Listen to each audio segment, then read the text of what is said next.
High guys, welcome back to my channel টিটোজ and ভূমিক্স ব্লগসে তোমাদেরকে স্বাগত। আজকে কিন্তু শীতের মরশুমে, আজকে দিনটা সরস্বতী পুজোর দিন ছিল।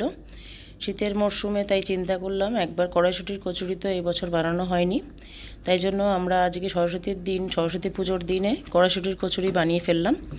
কড়াইশুঁটির কচুরি বানাতে গিয়ে আমরা এখানে সকাল সকাল গিয়ে কড়াইশুঁটি কিনে এনেছিলাম। তারপরে কড়াইশুঁটিগুলো সবাই মিলে বসে ছাড়িয়ে নিলাম।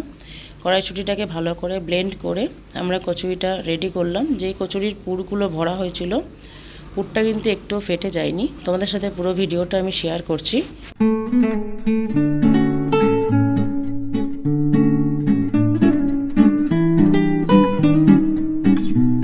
কচুরির যে পুরটা যে ভরা হচ্ছে, দেখো কচুরির পুরটা কিন্তু খুব সুন্দর করে ভরা হয়েছিল। যখন কচুরিটা বেলা হয়েছিল, একটাও কিন্তু সাইড দিয়ে কিন্তু ফেটে যায়নি। খুব সুন্দর হয়েছিল রেসিপিটা। তোমরা কিন্তু বাড়িতে এটা করতে পারো, যারা এখনও করোনি বাড়িতে একবার করে নাও, খুব ভালো লাগবে।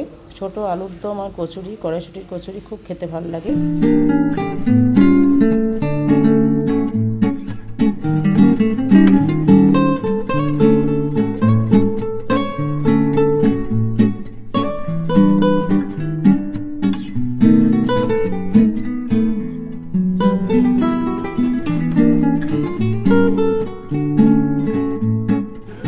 কিন্তু রেসিপিটা রেডি হয়ে গেছে। ভিডিওটা কেমন লাগলো আমায় কিন্তু কমেন্টস করে জানিও।